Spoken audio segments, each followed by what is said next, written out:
നമസ്കാരം. മലയാളി വാർത്തയിലേക്ക് സ്വാഗതം. നമ്മുടെ സംസ്ഥാനത്തെ കാലാവസ്ഥ നമുക്കറിയാം, കഴിഞ്ഞ ദിവസങ്ങളിലൊക്കെ കൊടും ചൂടായിരുന്നു. അപ്പോൾ ഒരു മഴ കിട്ടണേന്ന് നമ്മൾ പലരും ആഗ്രഹിച്ചിരുന്നു. അതനുസരിച്ച് തന്നെ നമ്മുടെ ആഗ്രഹം പോലെ തന്നെ ഇപ്പോൾ മഴ കിട്ടി തുടങ്ങി. പല ജില്ലകളിലും നേരിയ തോതിലൊക്കെ മഴ കിട്ടുന്നുണ്ട്.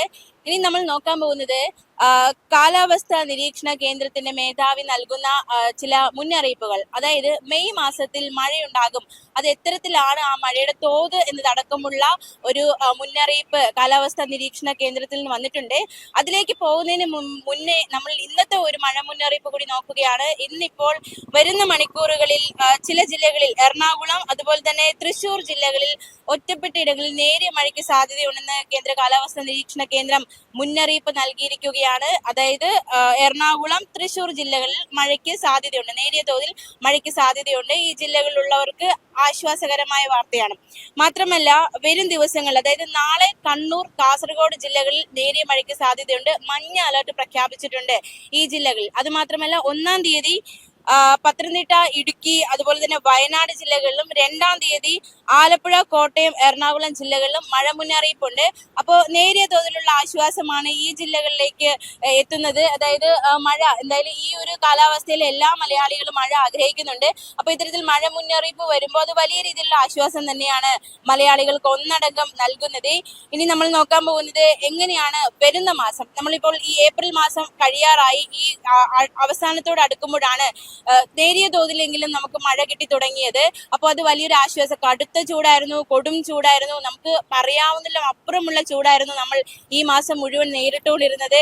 അപ്പോൾ നമുക്ക് ആ അവസ്ഥ വിവരിക്കാൻ മലയാളികൾ ഒന്നടങ്കം അനുഭവിച്ചതാണ്, എന്തുമാത്രം ചൂടായിരുന്നു ഈ മാസം നമ്മൾ അനുഭവിച്ചതെന്ന്. അപ്പൊ അതിൽ നിന്ന് നമുക്ക് അല്പം നേരിയ ആശ്വാസം നൽകിയത് ഇടയ്ക്കുണ്ടാകുന്ന മഴ തന്നെയായിരുന്നു.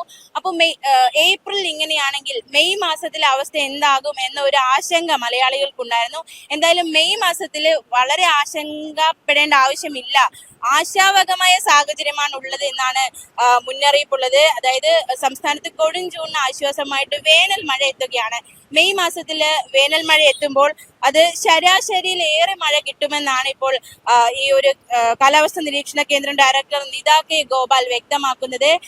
നേരിയ തോതിൽ നമ്മൾ വിചാരിക്കുന്നതിലും അപ്പുറത്തുള്ള ഒരു വേനൽ മഴ തന്നെ നമുക്ക് കിട്ടുമെന്നത് ആശ്വാസകരമായ ഒരു മുന്നറിയിപ്പായിട്ട്, അല്ലെങ്കിൽ കാലാവസ്ഥാ നിരീക്ഷണ കേന്ദ്രത്തിന്റെ ഒരു മുന്നറിയിപ്പായിട്ട് മാറുകയാണ്. പ്രത്യേകിച്ച് മെയ് 2-ാം ആഴ്ച മുതൽ ഒരു നല്ല തോതിൽ മഴ പെയ്തു തുടങ്ങും. 2-ാം ആഴ്ച മുതൽ തന്നെ ഇപ്പോൾ 1-ാം തീയതിയും 2-ാം തീയതിയും ഒക്കെ ചില ജില്ലകളിൽ മഞ്ഞ അലർട്ട് പ്രഖ്യാപിച്ചിട്ടുണ്ട്. അപ്പോൾ അതുപോലെ തന്നെ ആ ആഴ്ചകളിൽ വലിയ തോതിലുള്ള വേനൽ മഴ നമുക്ക് കിട്ടുമെന്ന മുന്നറിയിപ്പാണ് കേന്ദ്ര കാലാവസ്ഥാ നിരീക്ഷണ കേന്ദ്രം നൽകുന്നത്. അത് വലിയ രീതിയിലുള്ള ആശ്വാസമായി മാറുകയാണ്. പ്രത്യേകിച്ച് ഈ മഴ മുന്നറിയിപ്പുള്ള ജില്ലകളിലൊക്കെ വലിയ തോതിലുള്ള ആശ്വാസമായിട്ട് ഈ മുന്നറിയിപ്പ് മാറുകയാണ്. അതുമാത്രമല്ല, ഈ എന്താണ് സംഭവിക്കുന്നത്, അറബിക്കടലിൽ നിന്നുള്ള നീരാവി നിറഞ്ഞ പടിഞ്ഞാറൻ കാറ്റ് അത് കേരള തീരത്ത് എത്തും. ഇതോടെയാണ് കനത്ത മഴയിലേക്ക് സംസ്ഥാനം നയിക്കപ്പെടുന്ന സാഹചര്യം ഉണ്ടാകുന്നത്. ഇടിയോടുകൂടെ ആയിരിക്കും മഴ കിട്ടുക. പ്രത്യേകിച്ച് ഇടിമിന്നലുള്ള സാഹചര്യവും കൂടി ഉണ്ട് എന്നാണ് മുന്നറിയിപ്പിൽ നിന്ന് മനസ്സിലാക്കാൻ സാധിക്കുന്നത്. നമുക്കറിയാം, കഴിഞ്ഞ ദിവസം സംസ്ഥാനത്ത് ഇടിമിന്നലേറ്റ് ഒരു മരണം സംഭവിച്ചു. മാത്രമല്ല, കഴിഞ്ഞ ദിവസം കുറച്ച് കുട്ടികൾക്കൊക്കെ ഇടിമിന്നൽ ഏൽക്കുന്ന സാഹചര്യം ഉണ്ടായി. എപ്പോഴും പറയാറുള്ളത് പോലെ തന്നെ ഇടിമിന്നൽ ജാഗ്രത, അത് ഇടിമിന്നൽ അപകടകാരികളാണ്. അപ്പോൾ ആ ഒരു സാഹചര്യത്തിൽ നമ്മൾ പാലിക്കേണ്ട കുറെ കാര്യങ്ങളുണ്ട്. അത് എപ്പോഴും മുന്നറിയിപ്പുകൾ നമ്മൾ പങ്കുവയ്ക്കാറുള്ളതാണ്. അത് ഒരിക്കൽ കൂടി ആവർത്തിക്കാൻ ആഗ്രഹിക്കുന്നില്ല. എങ്കിൽ പോലും പ്രാഥമികമായിട്ട് ചെയ്യേണ്ട കുറച്ച് കാര്യങ്ങളുണ്ട്. അതായത് ഇടിമിന്നലുള്ള സമയത്ത് എപ്പോഴും നമ്മൾ കെട്ടിടത്തിനുള്ളിലോ അല്ലെങ്കിൽ വീടിനുള്ളിലോ അല്ലെങ്കിൽ നമ്മൾ ആയിരിക്കുന്ന ഇടത്തോ ഒരു സേഫ് ആയിട്ടുള്ള ഒരിടത്തേക്ക് മാറേണ്ടത് അത്യാവശ്യകതയാണ്. പൊതുസ്ഥലത്ത്, തുറസായ സ്ഥലത്ത് നിൽക്കാതിരിക്കുക. അത് മാത്രമല്ല, വൈദ്യുതി ബന്ധം, ഇപ്പോൾ ഇടിമിന്നലുള്ള സമയത്ത് വീട്ടിൽ കറണ്ടുള്ള സമയമാണെങ്കിൽ വൈദ്യുതി ബന്ധം വിച്ഛേദിക്കുക.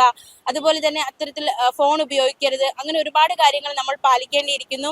കഴിഞ്ഞ ദിവസം ഇടിമിന്നലേറ്റ് ഒരു മരണം സംഭവിച്ച സാഹചര്യത്തിലാണ് ഈ മുന്നറിയിപ്പ് ഒരിക്കൽ കൂടി ആവർത്തിക്കുന്നത്.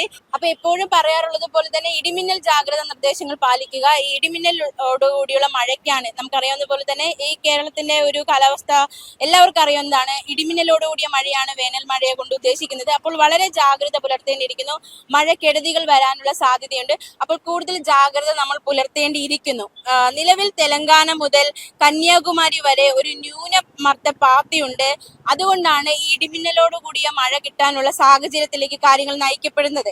മാത്രമല്ല വേനൽക്കാലത്തെ കാറ്റിന്റെ ഘടന മാറുന്നുണ്ട്.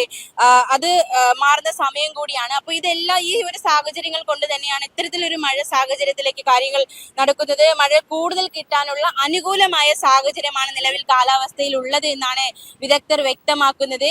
അതുകൊണ്ട് തന്നെ വേനൽ മഴ വലിയ തോതിൽ തന്നെ കിട്ടും. അതും വലിയൊരു ആശ്വാസമായിട്ട് മാറുന്നുണ്ട്. ഒരു വശത്ത് ചൂടിൽ നിന്നുള്ള ആശ്വാസം എന്ന് പറയുമ്പോൾ പോലും മറുവശത്ത് വേനൽ മഴ കെടുതികൾ അത് രൂക്ഷമാകും. നമുക്കറിയാം എല്ലാ മഴക്കാലത്തും ഉണ്ടാകുന്ന ചില കെടുതികൾ ഉണ്ടാകും. ആ കെടുതികളിൽ നമ്മൾ ജാഗ്രത പാലിക്കേണ്ടിയിരിക്കുന്നു. കുറച്ചുകൂടി സുരക്ഷിതരായിട്ടിരിക്കേണ്ടിയിരിക്കുന്നു. ഏപ്രിൽ അവസാന വാരവും മെയ് ആദ്യ വാരവും മാഡൻ ജൂലിയൻ ഓസിലേഷൻ എന്ന ആഗോള മഴപ്പാത്തി ഇന്ത്യൻ മഹാസമുദ്രത്തിന് മുകളിലെത്തുന്ന ഒരു അവസ്ഥയുണ്ട്. ഇത് കരയിലേക്കുള്ള ഈർപ്പത്തിന്റെ വരവ് വർദ്ധിപ്പിക്കും. മാത്രമല്ല ഈ വേനൽക്കാല മഴ ശക്തമാക്കുന്ന തരത്തിലേക്ക് ഈ ഒരു സാഹചര്യം, ഈ ഒരു പ്രതിഭാസം മാറുകയും ചെയ്യും. മാത്രമല്ല ഈ കരയിലേക്കുള്ള ഈർപ്പത്തിന്റെ വരവ് വർദ്ധിപ്പിക്കുകയും വേനൽക്കാല മഴ ഇതിലൂടെ ലഭ്യമാകുകയും ചെയ്യും. നിലവിൽ ഇങ്ങനെയാണ് സാഹചര്യമായിരിക്കുന്നത്. അതുകൊണ്ട് തന്നെ മെയ് മാസത്തിൽ ശരാശരിയേക്കാൾ കൂടുതൽ മഴ കിട്ടുമെന്നാണ് കാലാവസ്ഥാ നിരീക്ഷണ കേന്ദ്രം നൽകുന്ന മുന്നറിയിപ്പ്. അതുമാത്രമല്ല വേനൽ മഴയിൽ ഏറ്റവും കൂടുതൽ മഴ ലഭിക്കുന്നതും ഈ മെയിൽ തന്നെ ആയിരിക്കുമെന്നും കാലാവസ്ഥാ നിരീക്ഷണ കേന്ദ്രം വ്യക്തമാക്കുന്നുണ്ട്. മൺസൂൺ മഴ സംബന്ധിച്ച് കാലാവസ്ഥാ നിരീക്ഷണ കേന്ദ്രത്തിൽ പ്രവചനം 2 ഘട്ടങ്ങളായിട്ടാണ് നടക്കുന്നത്. അതായത് ഏപ്രിൽ 13 വന്ന ഒരു റിപ്പോർട്ടുണ്ട്. ആ റിപ്പോർട്ട് അനുസരിച്ചാണെങ്കിൽ രാജ്യത്താകെ മൺസൂൺ ശരാശരിയേക്കാൾ കുറവായിരിക്കുമെന്നാണ് ആദ്യഘട്ടത്തിൽ വന്ന പ്രവചനത്തിൽ നിന്ന് മനസ്സിലാക്കാൻ സാധിക്കുന്നത്. ഇനി രണ്ടാം ഘട്ടത്തിൽ പ്രവചനം വരുന്നുണ്ട്. ആ പ്രവചനത്തിൽ എന്താണ് പറയുന്നത് എന്നത് ഒരു ചോദ്യമായി തന്നെ നിൽക്കുകയാണ്. പുതുക്കിയ റിപ്പോർട്ടും ജൂണിലെ മഴ സംബന്ധിച്ച റിപ്പോർട്ടും മെയ് അവസാനത്തോടെ മാത്രമേ വരികയുള്ളൂ. അപ്പോൾ നമ്മളിനി പ്രതീക്ഷിക്കുന്നത് വേനൽ മഴയും മൺസൂൺ മഴയുമാണ്. വേനൽ മഴ മെയ് ആദ്യ വാരത്തോട് തന്നെ എത്തും. മൺസൂൺ മഴയെ പറ്റി രാജ്യത്താകെ കുറഞ്ഞ തോതിലായിരിക്കും ഉണ്ടാകുന്നത് ആദ്യഘട്ട പ്രവചനം. ഇനി രണ്ടാം ഘട്ട പ്രവചനത്തിൽ എന്താണ് പറയുന്നതെന്ന് ആ ഒരു പ്രവചനം മെയ് മാസം അവസാനത്തോടെ എത്തുമ്പോൾ മനസ്സിലാക്കാൻ സാധിക്കും. എന്തായാലും ഏപ്രിലിൽ ശരാശരിയേക്കാൾ കുറവ് മഴയാണ് കിട്ടിയത് എന്ന റിപ്പോർട്ട് കൂടി പുറത്തു വരുന്നുണ്ട്.